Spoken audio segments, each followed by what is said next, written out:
Escaping the Fold by Vincent Merkel.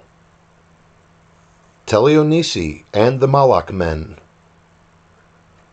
As far as Alexandra knew, the Malaks had always inhabited the island, and they had a very special relationship with Flernaire. The tribal group was despised by my host. They were base, unclean, superstitious, and without mercy or compassion. They were a deranged group that added to their numbers through incest and from raiding other tribes for women on the Fold's other islands. Tribal rituals were a normal occurrence for the Malak men.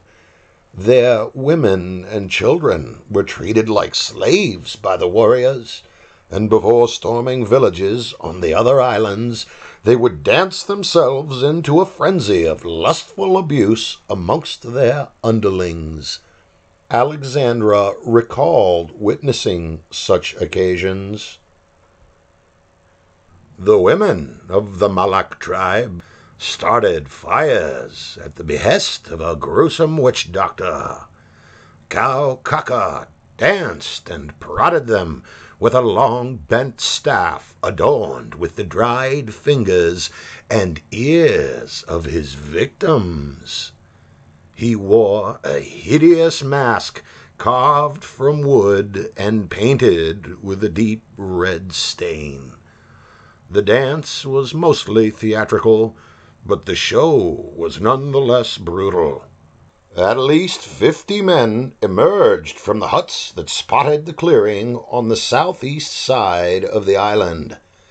They converged on the scene dressed in straw and feathers and wielding spears and painted rawhide shields. The witch doctor stopped his frenzied dance in front of the blazing fire and kneeling women with his legs wide and his arms outstretched above his head.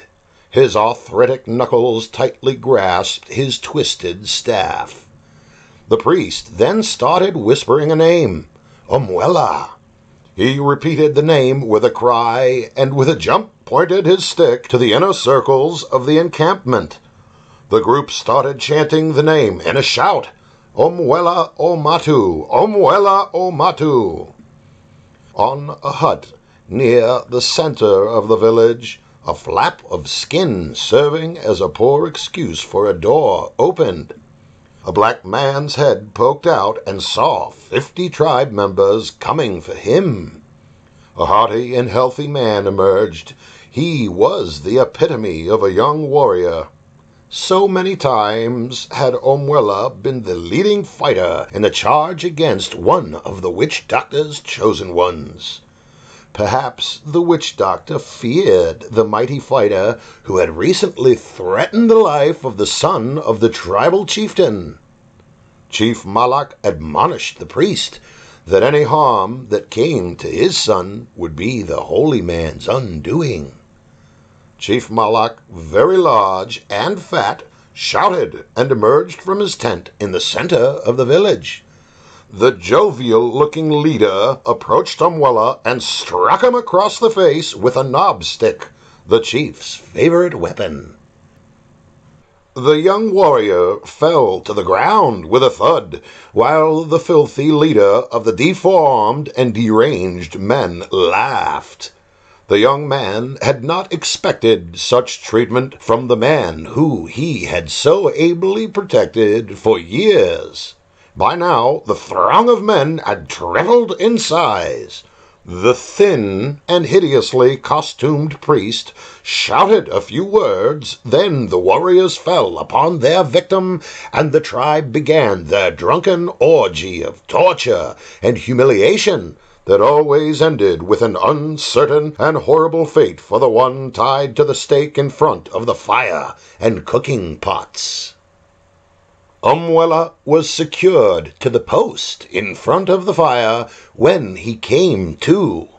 His eyes opened, and he knew full well that he had but 2 choices, and neither one of them was good. He could endure their torture without a sound and then be released, only to be chased into the slimy tentacles of their god, Linnea, and then perish to an unknown evil. Or he would be prodded and tortured, cut ever deeper with every wail or moan. Hours later, he would be cut to ribbons, and while his heart still beat in his open chest, the chunks of flesh that fell from his body would be cooked in the pots of the drunk and feckless women. It was an art for them. The warriors could cut and cauterize flesh with their iron spear tips, leaving seared meat to be picked from the bones throughout the night. The tribe would consume him, and any forthcoming remains would be fertilizer for their rank weeds, tubers, and vegetables. Omwela was a large man, but he was not very brave. He preferred to serve the purpose of Babula, his god, rather than to be food for the greedy women of his tribe. They would not eat of his flesh that night, and try as the warriors might, they would only wound and tire him. The fighting men knew and feared Omwela, and did not want to give him a chance to escape Babula's slithery grasp, because they feared the monster even more. They knew that any sacrifices to the Master of the Deep must meet some qualifications, or the beast would taunt and torture the tribe and poison their beaches. Linnea wanted his victims to find hope in his evil, hypnotic gaze. This way, the sacrifices would be more open to his ungodly reason and logic. If the victims were strong enough to survive a long journey carrying the seed of the beast, yet too weak to fight insemination, they were good candidates for the destruction of the outside world that Linnea hated with passion and zeal. The spear-wielding men danced around Omwela and kicked dirt up and at him, and taunted him with the flats of their weapons. Women and children threw stones at him from the outer circles of the stamping grounds and begged him to cry out. They were hungry and promised to kill him quickly with a thrown rock, but he knew that they were lying. The women of his tribe loved making the victims suffer even more than they loved a full belly. Alexandra, then 17 years old, sat on a branch and watched the tribe drink their foul concoctions and begin the sacrificial ceremony. At that point, Alexandra's family had survived on Teleonisi for 6 years, mostly undetected by the Malaks. They had been relegated to living in the northwestern jungle and Underdome due to their fear of the brutal natives. Linnea patrolled the shores of the island in search of victims. His constant presence on Teleonisi's beaches quashed the family's hope for escape.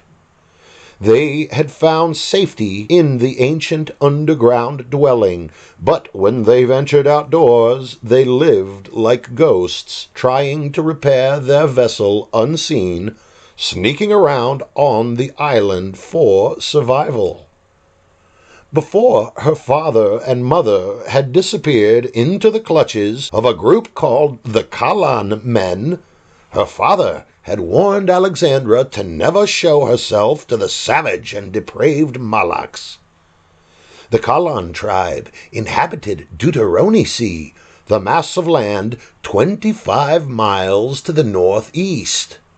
For 6 years, the Sirtakis family lived without ever seeing a Kalan warrior.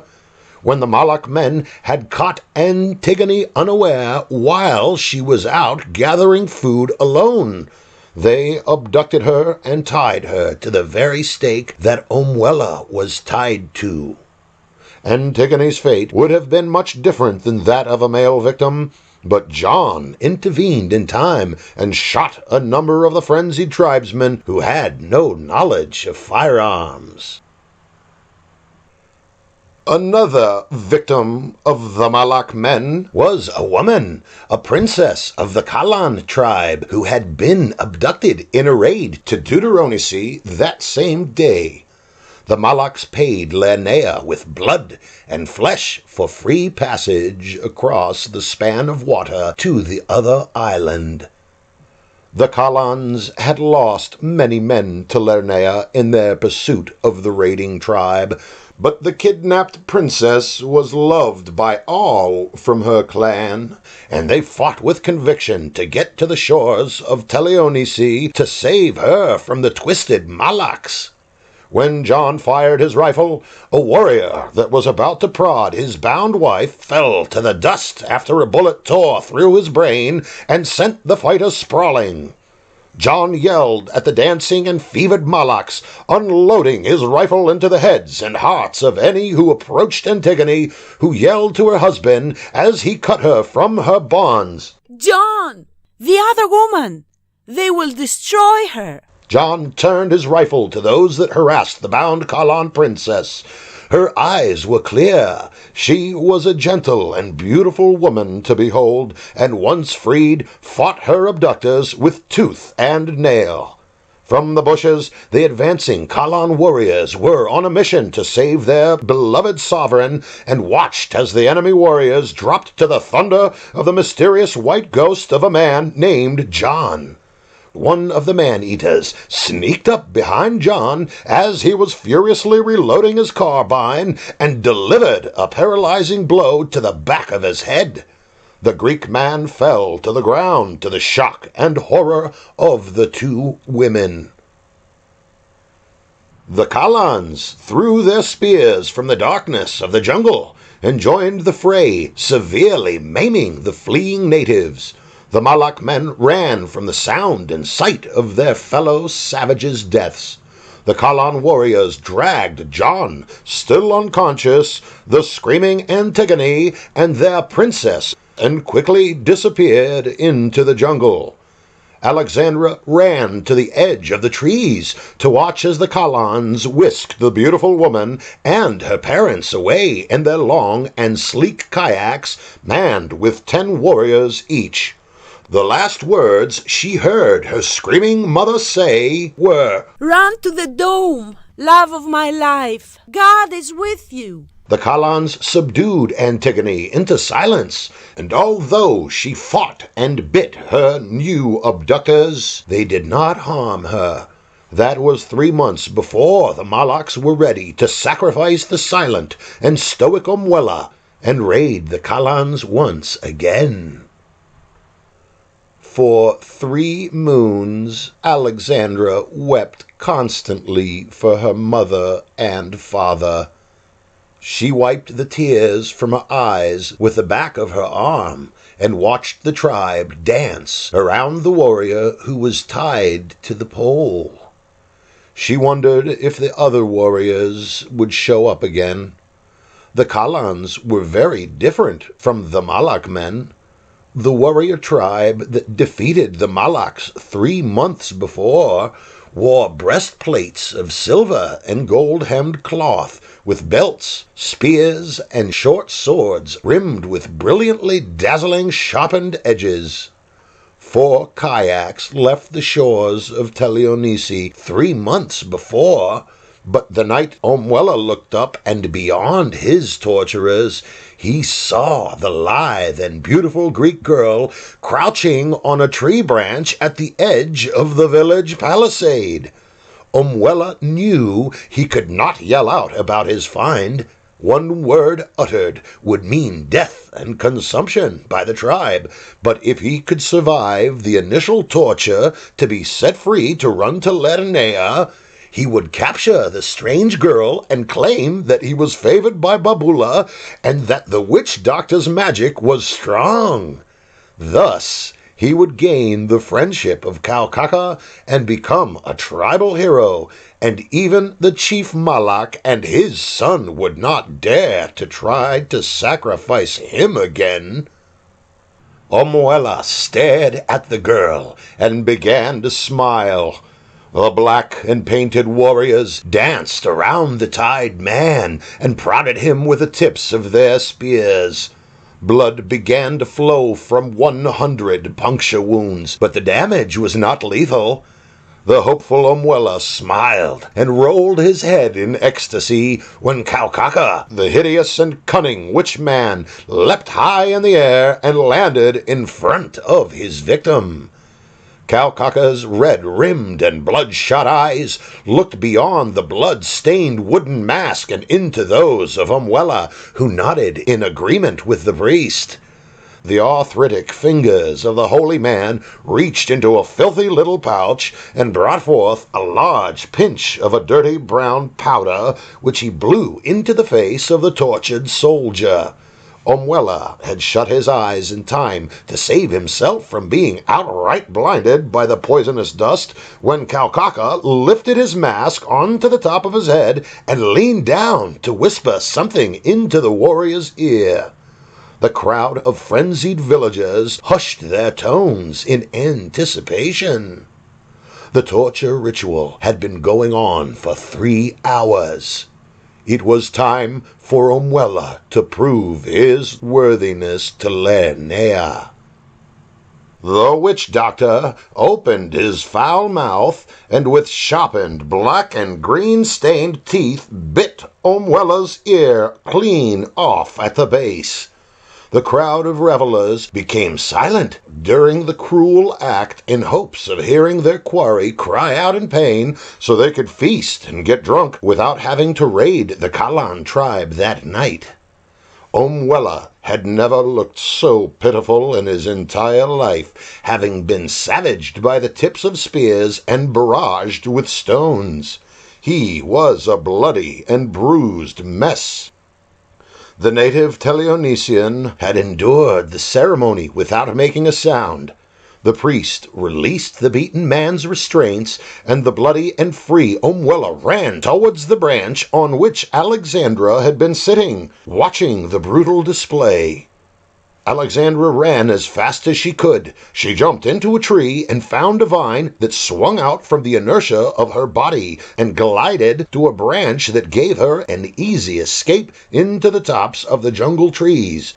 She watched the Malak men chase Omwella to the beach, where a canoe and Linnea were waiting.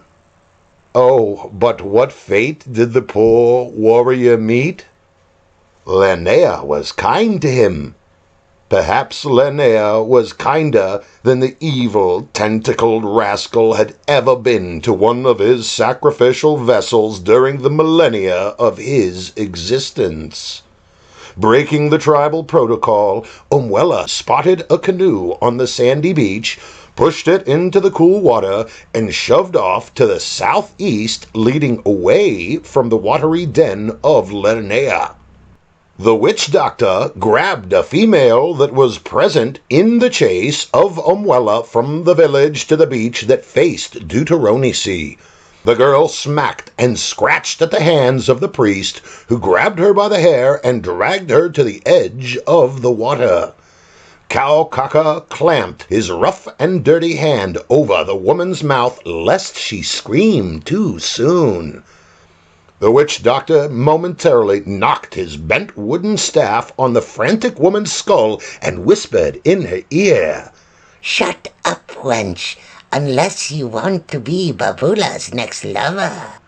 The girl ceased her writhing, while further out, Omwella paddled the canoe with as much fervor as the strongest of beaten men can muster. Out in the dark ocean, as far as a lure can be cast by a fortunate fisherman, sat Babula. His eyes feigned sleep, but they shone just under the surface. The calm top of the water broke with a splash, where the 2 burning beacons of despair disappeared under the tide. A large wake easily rolled, and water parted in a line towards the rowing warrior. The witch doctor waited a moment and spoke to the woman in his tight grasp. "Now scream! You had better scream well!" He held her shoulders tightly, and his long and grimy fingernails bit into her flesh. Her blood dripped into the shallows of the beach, and she began to shriek. He then yelled out with an uncanny tone that pierced the ears of all close by, "Come, oh, great Babula! I offer you two choices, the blood of a woman with child, or the exiled Omwela who is ready to serve you." Linnea turned his wake toward the priest and emerged to face him and the screaming woman.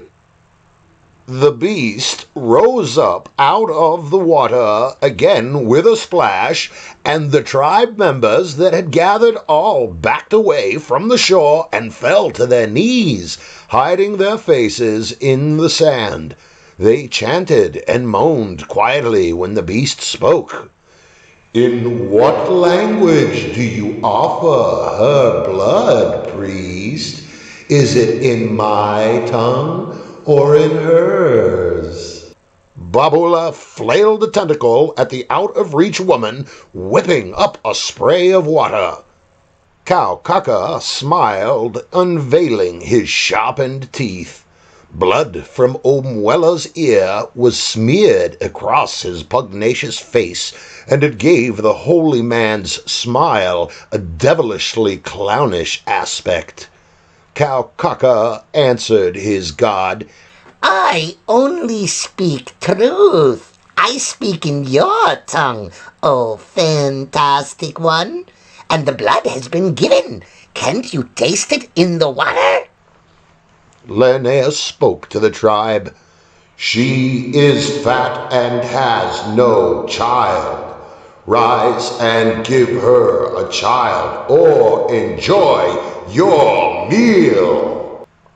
The demigod then turned and resumed his pursuit of Omwela, who frantically rowed in hopes of escaping his fate with the monster.